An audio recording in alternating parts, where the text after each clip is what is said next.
I think it's really a function of building your intuition. And I think the way you build your intuition is talk, follow, shadow, see, like look over their shoulders as much as you can, like just get in your user's shoes, see the world through their eyes. And the more reps you have at doing that, the better your intuition is. I think a good metaphor that I heard recently that I really like is like, where's the kink in the hose? And so you basically try to figure out like, what is the problem? What is that one thing that's holding my business back from growth? Go like put as much focus as you can on that and unlock it. Hello, everyone. Welcome to Everyday Leadership. We have another interesting episode lined up. In today's episode, we will be talking to Jeff Whitlock. Jeff is the CEO of Grain, and Grain automates note taking. And that has a lot of application across many use cases. We'll sort of dive a bit more there. But in this episode, we'll go a bit deep into what goes into a CEO's typical day. We'll talk about some execution challenges and some tips and tricks that really worked for Jeff to really start scaling this company. And then we'll also sort of understand a bit about the culture and hiring and all those other interesting things. So with that context, Jeff, why don't you sort of introduce yourself? Tell us about who you are and how did you end up where you are today? Yeah, thanks. I'm super happy to be here, Pradeep. So I'm Jeff. Like you mentioned, you gave a great intro. Previous to Grain, I worked on a few startups, went through YC with them. Prior to that, I was a product manager, and then I started my career in management consulting. I'm a father of 3 kids, and so trying to balance startup life and that is always a challenge, but really core to kind of who I am and what I think about and spend my time on. Was there another part of the question besides introduce myself? Yeah, so just talk about how did you end up where you are today? I mean, how did you become the Oh, CEO of Grain and what's your journey to? yeah, I think the straight answer is that it's kind of basically my previous startup and Grain merged. We decided to kind of combine forces and build Grain. And so I started out helping in operations and sales. Then I did product, and then I became CEO. The old CEO and kind of the founder was really just a great guy, and kind of realized that it would be better for the company. And it takes a lot of kind of humility to say, actually, I'm in the wrong seat here, and you'd be better in this seat. And so he kind of came to me and said, would you be willing to take a seat? And I said, sure, I'd give it a go. And here we are. Awesome. And first of all, how did you get the domain name grain.com? I think that's awesome that you have that. But let's talk a bit about Grain. I think we were we probably grabbed one of the last available single syllable .coms in the world. Nice. It must have been a long back. I'm sure this is. Yeah. Was Yeah, this available recently? No. We've had it for several Yeah. years. Yeah, that's what I thought. Well, let's talk about Grain. What is Grain? And just give us a story about, what exactly is Grain and what's the inception and all of that. Give us a backstory. What exactly is Grain and some use cases? So Grain, it's at its simplest, it records calls, any video conferencing call you're on. It records a call, transcribes it, and then it takes notes for you using AI. That data can be used for a lot of things. And we kind of think of that call recording, transcription, AI notes as like the base layer. And more we're trying to figure out how do we help people massively improve their performance with that data. So right now we focus on businesses, kind of startup, scale up, small to medium sized businesses, and we primarily try to serve sales teams, but we also have a strong cohort of product managers and customer success. People are having high value conversations with their customers. And for example, in the sales use case, we try to provide ways like tips to help them improve after the call, in the call.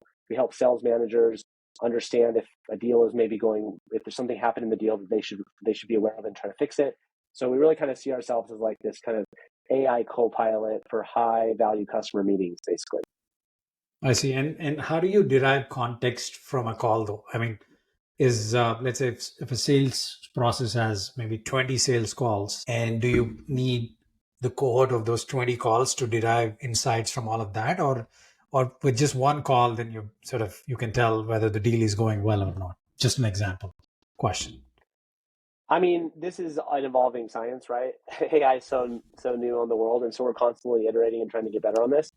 Um, so part of when I'm talking, it's aspirational a little bit, but I will say that it's well established what a good sales call sounds like, even without context, and we can get a pretty good signal. And how are you positioning yourself? So if let's say if Zoom starts doing it now, would that be how is this different from, let's say, Zoom? And I believe they have some of this functionality as well. So what's the positioning of this product like? So how are you positioning it in the market?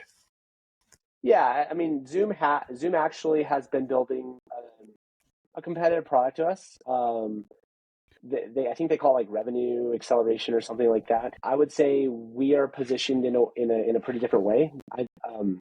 We're really, I'd say, focused on a different segment. Zoom is their revenue acceleration. It's a higher ticket item for big enterprise teams. Ours is for startups and scale ups, self-service, easy to adopt, easy to try. And frankly, it's just a lot better design product. I wouldn't give any design awards to Zoom. And like I said, I don't think Zoom is kind of focusing on call recording. We're focused on using the data from the call to, like I said, be like an AI co-pilot to help you sell better, help you retain your customers better, help you get the insights out of calls if you're a product manager. Nice.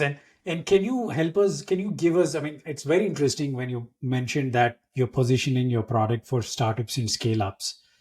Is that like a different terminology for SMBs and mid market?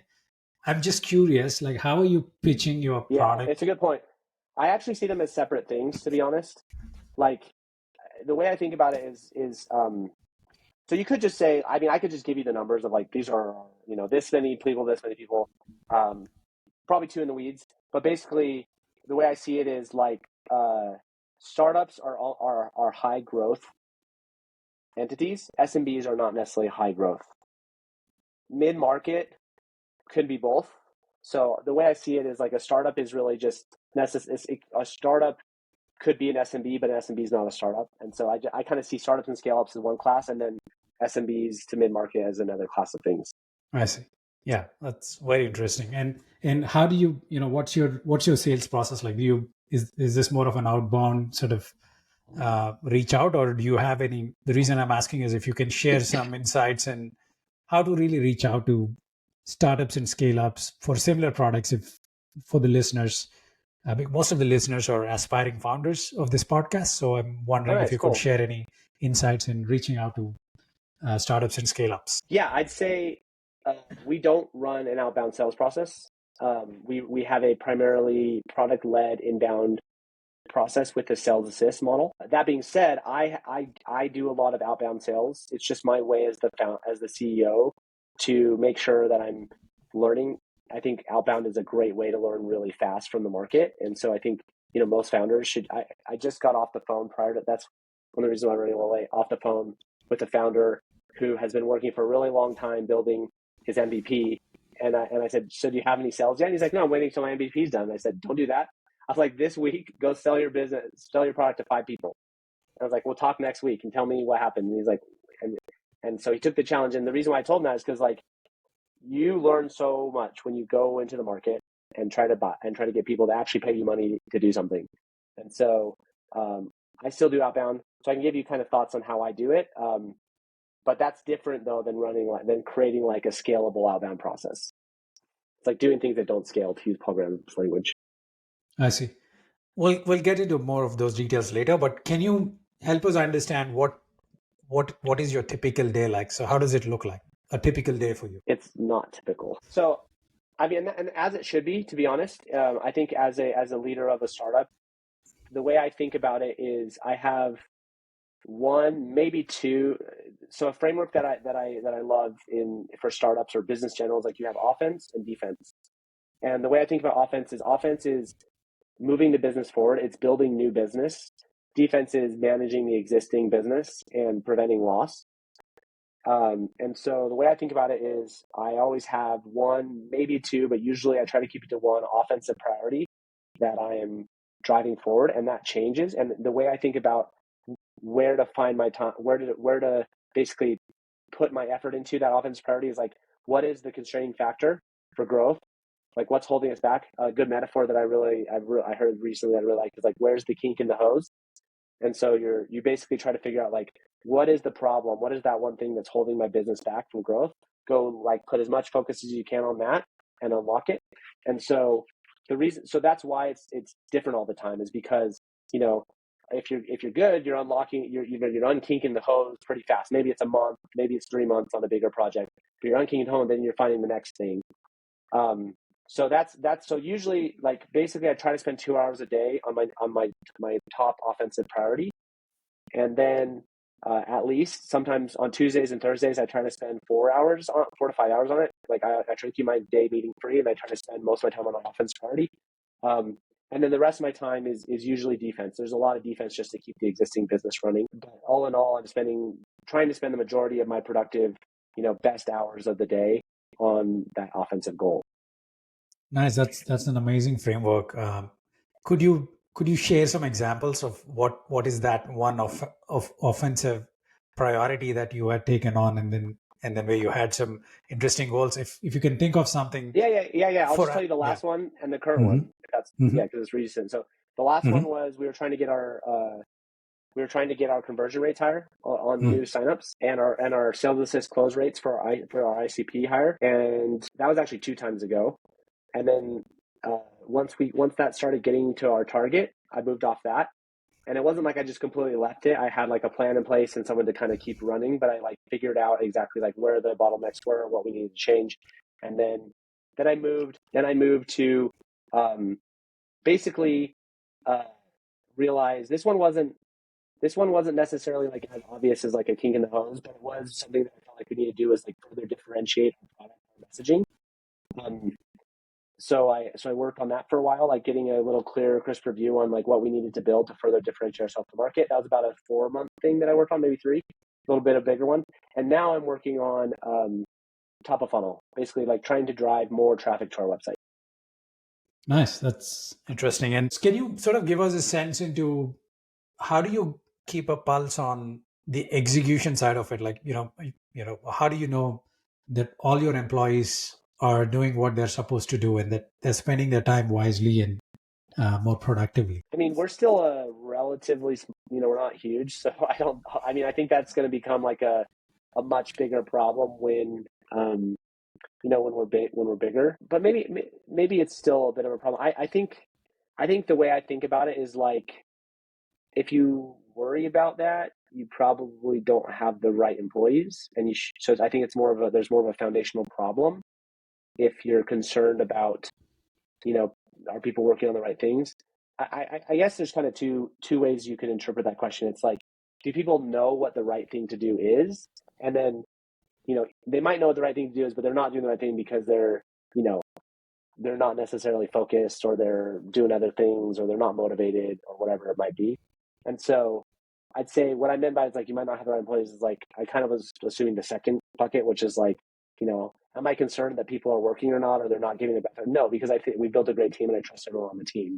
And if I didn't trust someone, they wouldn't be on the team. As far as like making sure people are working on the right things and like have a clear idea what those right things to do, that's a pretty complicated question. But typically we have a lot of different rituals to kind of make it clear, everyone know like what their own top, just like I in particular have my top priority. Each of the people on the executive team similarly have a top offensive priority and defensive priorities, and then they sort of manage their teams to sort of help accomplish those priorities. We don't really go a third level down. It's like I have my goal that I'm working on, and then my direct reports have their goals, and then their teams help accomplish the direct reports goals. It's like direct leverage there.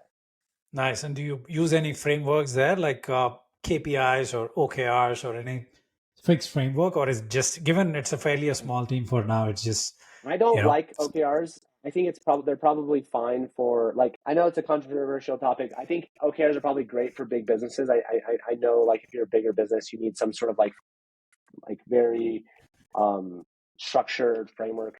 But like, I think I've seen a lot of entrepreneurs like read, measure what matters, and then they like try to create like a lattice of OKRs. You're just creating too much management overhead for a small business. I think you got to really worry about that. It's like I think something that early founders get in trouble with a lot. You said you have a lot of people in your audience about this. Is like building a company before they built a business.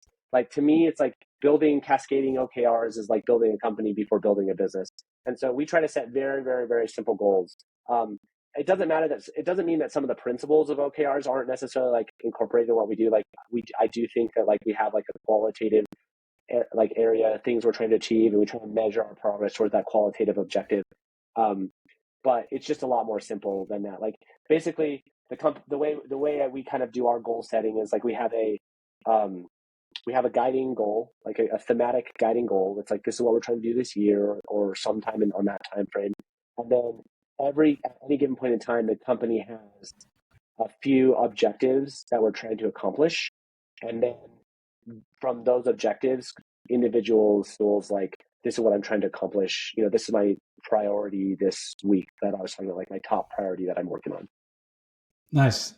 And let's sort of, one of the questions that I keep getting a lot is that how do I talk to the target users? Like in your particular case, how do you know what your users want? And how do you reach out to the prospective users? Can you give us a tour into how does that work for you? When you say reach out, what do you mean?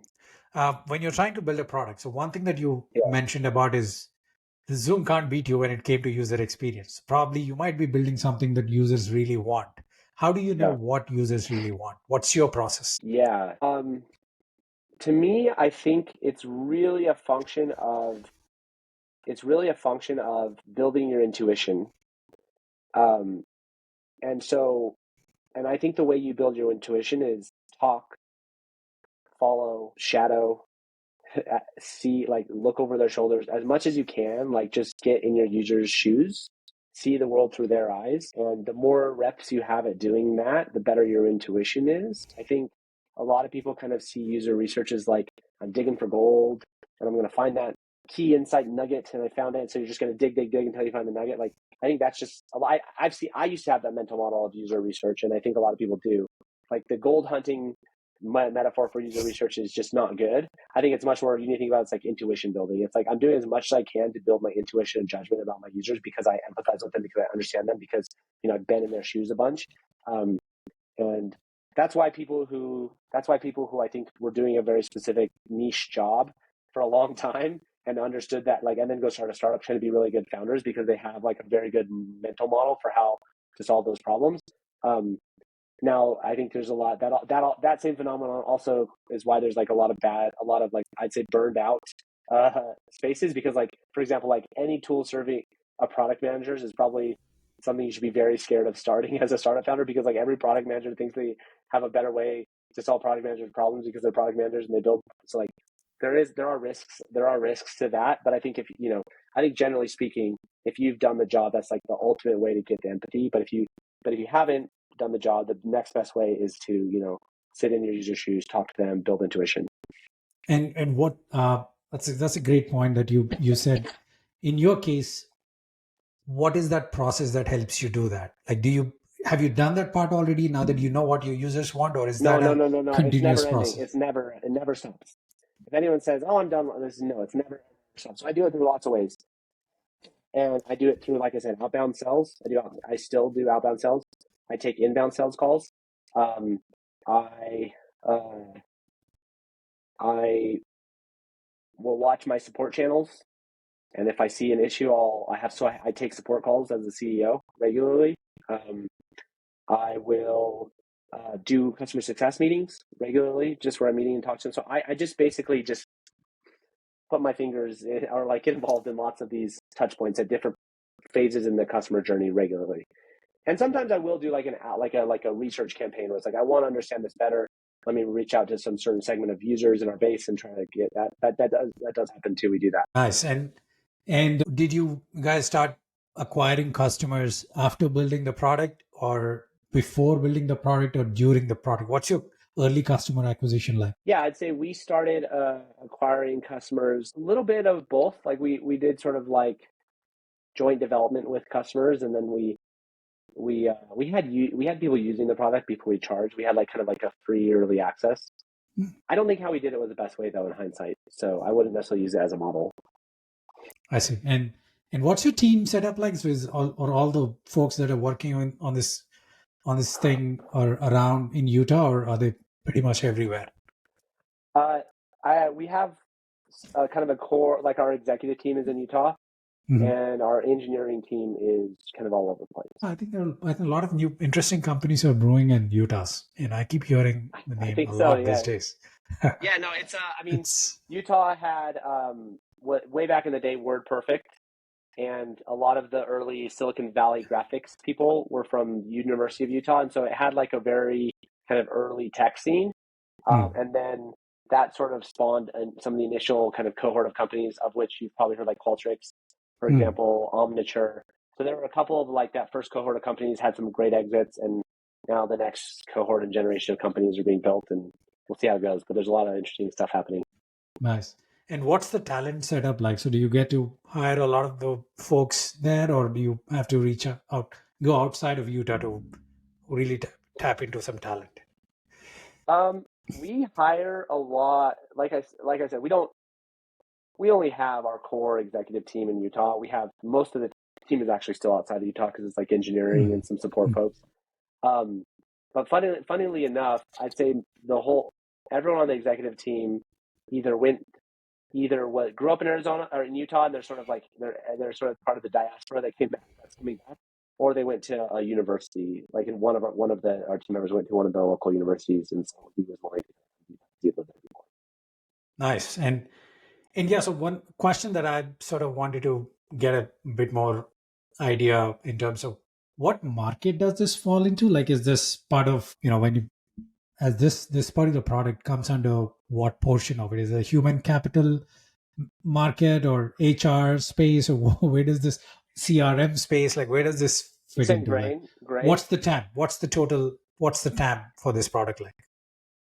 I mean, I would say we sell to, like I said, our primary buyer are heads of sales, CROs, founders who are interested in sales or doing discovery. So pretty big. The TAM's big. And then, like I said, like what will happen is like grain will get into a company usually through sales, not all the time though, and then it'll spread because it's like people are sharing their like, hey, like a sales leader will share a highlight or a clip of the call with someone from product and say, here's an example of what the customer was struggling with. Can we fix this problem? And so it spreads to product management, and then it spreads to customer success. And so, I think it's pretty big TAM, but it's hard. I'm answering the question the way Yeah, you're asking it. that's my Yeah, next question, right? Is it really important to be aligned with a specific market where you clearly know what the TAM is like, and what are the existing processes? In your case, this is an idea that can apply to plenty of use cases, right? yeah, and that's the Now, challenge. I mean, we've had to kind of like we've had to actually, yeah, that's the challenge. Is like we have great like especially in the early days, we were just getting so many different people using it for so many different things.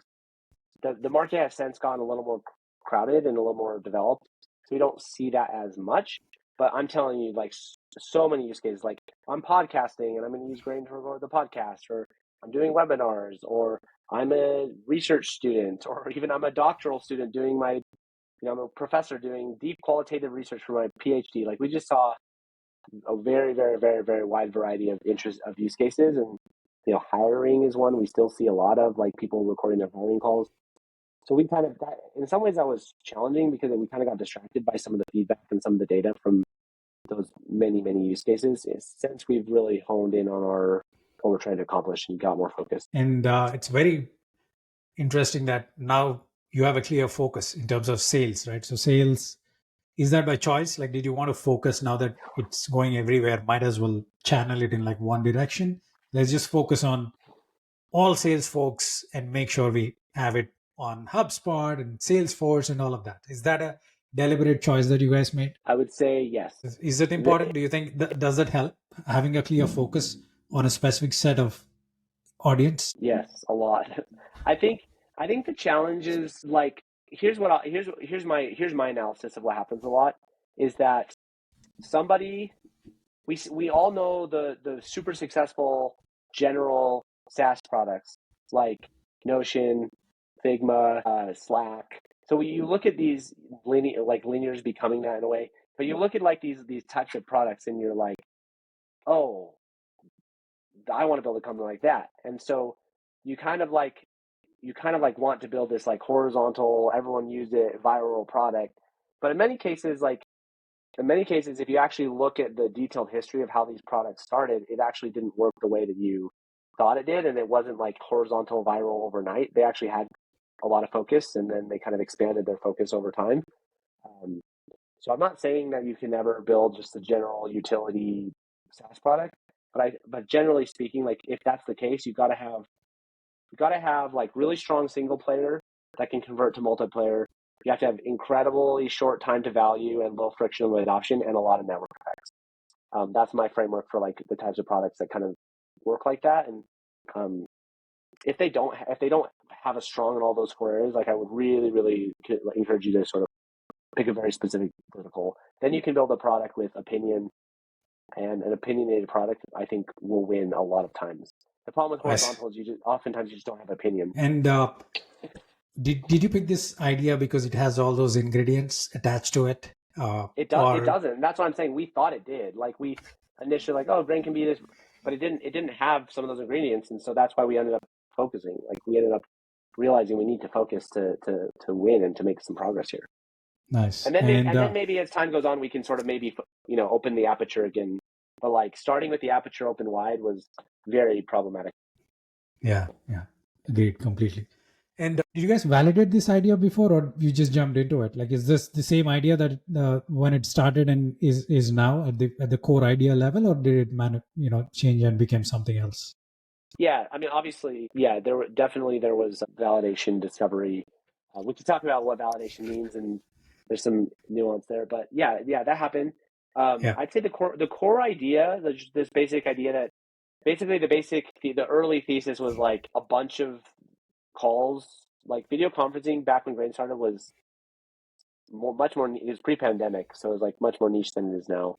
So the thesis was like, hey, all this business is going to be done on calls that can be recorded and transcribed, and that's super valuable data that can be used for business purposes. That core thesis has never changed, but I see. the manifestation of it has changed a lot throughout the I years. see.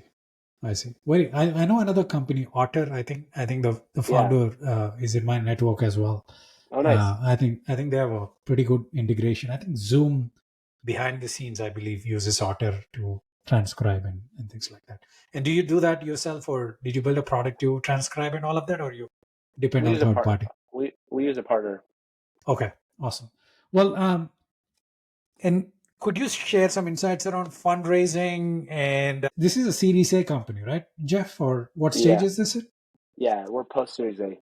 Any insights that you would like to share to the aspiring ones in terms of how to fundraise and stay focused and grow? I mean, that could be the topic of its own podcast. I would say the thing that I just share is like when I started entrepreneurship, I had this belief that if I could just fundraise, my problems would be solved, and that turned out to absolutely not be the case.